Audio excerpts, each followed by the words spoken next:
ina son ki sosai.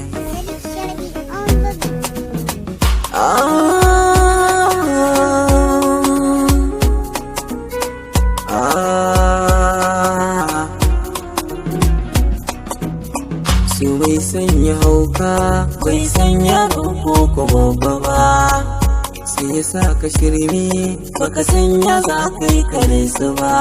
Ni na ji na gani yadda mini ba zai misalci ba, ni da ke agaza mini ke ce ba za mu rabu ba. Kar ku ji ta zo mini fadar kibin wurin zama, ka daurar cikin ta sanki min dukkanin alfarma. Ni ba ni ji gani ko wanda ke na kan ki oma, a rake kai zama ɗumbin masoya ni ke washe lama. Sashi na rayuwata gufina da rayo kira kyamsa, bar kauna wani soki min nisa da ruhina, kaunar ki ta yi rasa kalbina. Kalamai na soyayya kan ki ne na tare, san kiyara tsambar da jini ki bacin yin kari. Akan ki zan iya komai ki fada, ki dan tsaya ki nazari. Waɗansu na cewa na wuta, waɗansu na min buri.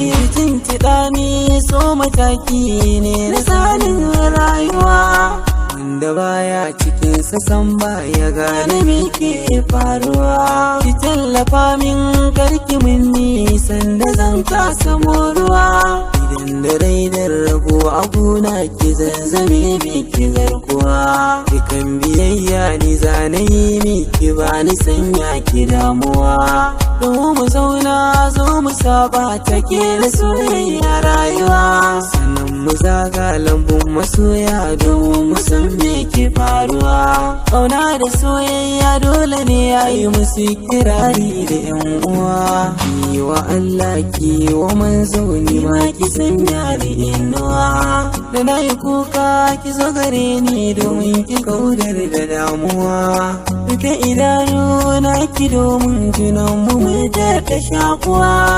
An gane ki an gano ni a ce muna yanayi daya, buguna zuciya ta ki ma ya zamo muna yi kama daya. Babu ke ba zaman lumana rayuwa ta duniya, da ki zamo ɓargo jini ne akan ki zan haura nahiya, da ki zamo ɓargo jini ne akan ki zan haura nahiya.